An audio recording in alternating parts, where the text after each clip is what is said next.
if forex trading could have been a girl, I believe most of you could have received so many heartbreaks. Probably 99% could have been in a very bad heartbreak situation. Now, let me talk about GBPJPY. It was a very crazy trade, manipulative as usual, but you know how we do it. So first things first, you know how I do it, guys. I do document my entries. So let me just show you right over here. So this is how the market was looking like before we took our position. Okay, so I told my people that we need to wait.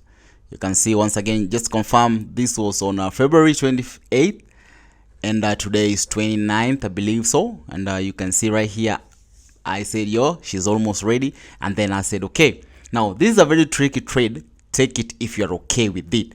Okay, I have taken it, but only risk 1%. So I'm just going to show you the reason why I say that was a risky trade.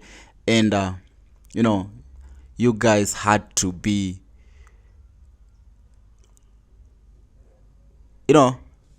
let's see. So right from the daily, let's just take it back.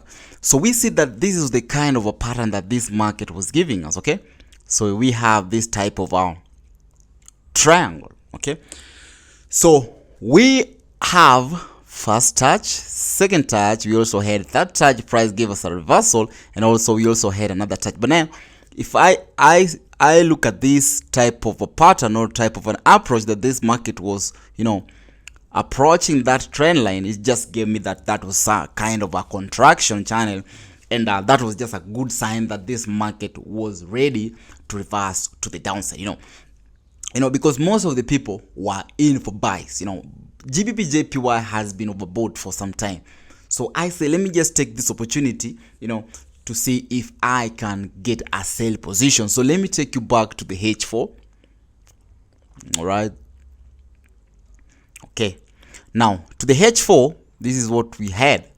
Okay, I saw that price had already given me a reversal. We had a head and shoulder. Okay, so look at this left shoulder, this is the head, then the market gave me a right shoulder. Okay, so let's hit the H1 right over here.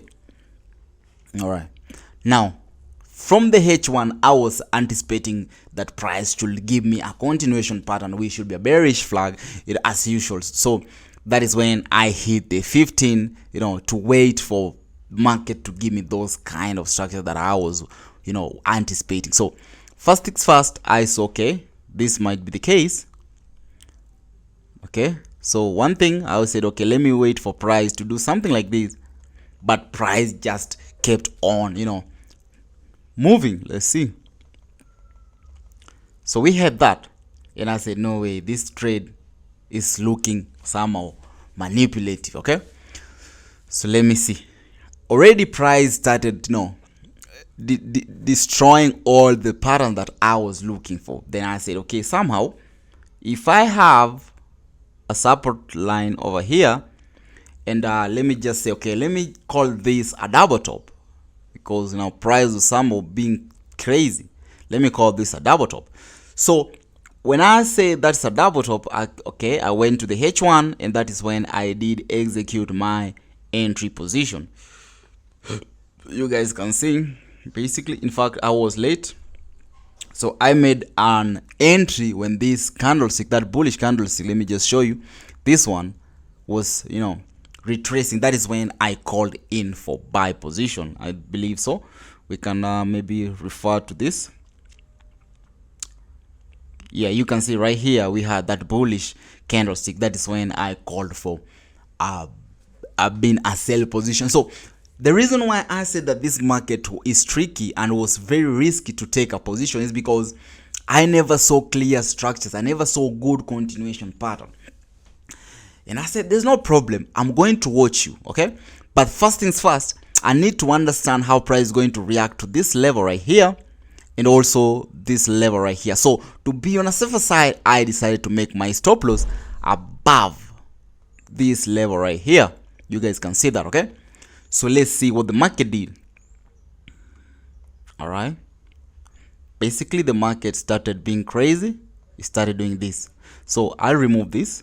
Okay, so in fact I had no trend line right here, so I'll remove this once again, and I'll also remove this. Okay, this is how the market was looking like. So I do understand the market. Remember, I never had a continuation pattern because initially I was looking for bearish pattern, but the market never gave me a bearish pattern. I just took that entry, okay, because I say, okay, it's a double top, yes, so let me just, fingers crossed, let me just take that sell position. But in mind, I knew that that was a wrong decision because my strategies just require me to just wait for a continuation pattern. That is when I execute. But this time round, I never saw one. So when this market started doing this, I'm like, okay, what is this market trying to do? Okay, it went up. All right, now we are back in drawdown.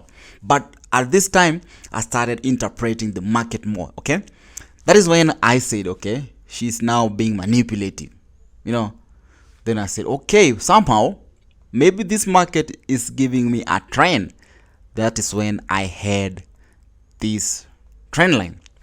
Then I said, let me just try to see how the market is going to play around that trend line that I just added. You see, guys, that's why I usually say trends within trends. You understand? So I said, okay, let's see how the market is going to move.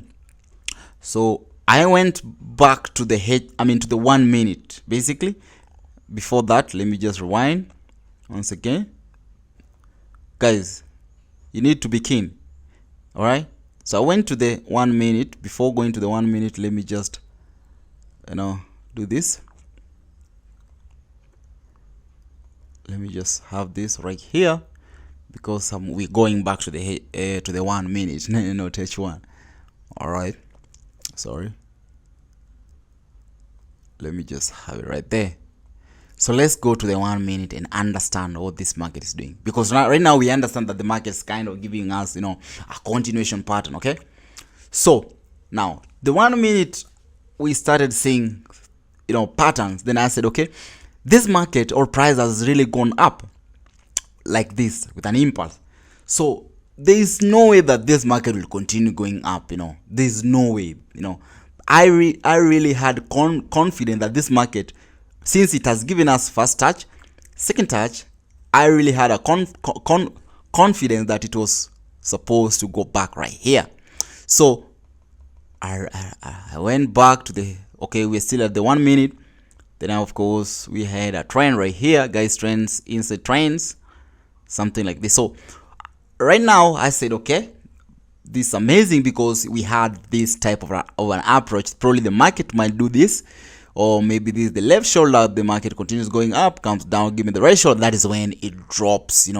But bear in mind, guys, even if price drops, we still have this level, the bigger version left shoulder, market goes up to give me a right shoulder. So even if it drops, I was still okay because I understood that price was to go all the way up.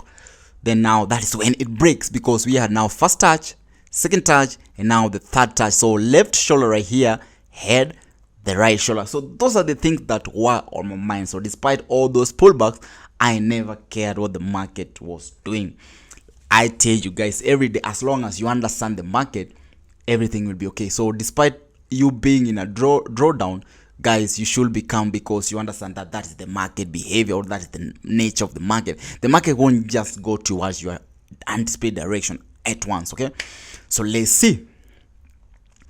The market did that. Went, then started going down, then up right there, boom. Then now, okay, I see we had a head and shoulder. Now that is when the market started dropping, I believe so. Okay, okay, she was still being hard to get. So let's go to the 15. All right, so this is what we had from the 15-minute time frame. So if I remove this trend line of ours, you understand that now price is still trying to give us a head, because now we are looking for a head and shoulder as a reversal. And like I said before, remember, before I made an entry decision on GBPJPY, I was looking for bearish continuation pattern. And now that is what the market is giving me. Initially, the market never gave me this kind of a pattern. So that is the kind of a pattern that I should have waited before I made my sell position. So let's see what the market did.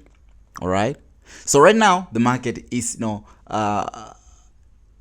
is hunting for stops as usual. And like I told you guys from the beginning, I wanted to see how price is going to react around this level and also this level. So if it respects this level, then that means we are still okay. And maybe if it breaks that level, then we had to wait for a behavior to see how it reacts to that level. So those are the zones that I was also watching out for. So let's see. All right, then the market did that. So let's go. All right, so guys, if you are keen enough, you have to realize that this is a head and shoulder that the market kind of gave us, right? Then this is it. So initially, if we had no entry position, I could have made my entry right here the moment the market took out this low, then now target my anticipated level, right there. So during this during this madness, this is what I'm talking about. During this madness, basically I was asleep because I'm a swing trader, so I hold my trade over the night, over through the day, week, whichever, until the market plays out. So I was asleep and I let the market do its thing. And you see, that's how it was amazing. So it was an amazing trade basically. And you can see, let me take it to the VIP. Guys, I do take this entry. So you see around, this was around 6:22 a.m. I was using my phone. I was not around my computer. And I said, yo guys, we are 90 pips up. That is good for everybody. That is meant for scalpers, day traders, and even swing traders. That was an amazing run. That was around 6:22. And you can see I was up in my funded account as well. I was up $300. You guys can confirm the end was on 190.548. Let's see. 190 point, where are you? Right here. Where's the entry? 190. Oh, this is the second entry. I'm talking about this one. 190.548 right there. We can confirm 190.548. So those are just confirmation that I do take these trades, guys. I don't just talk. You see? All right. So I believe, guys, I helped you. So adios, mi amigos. Peace.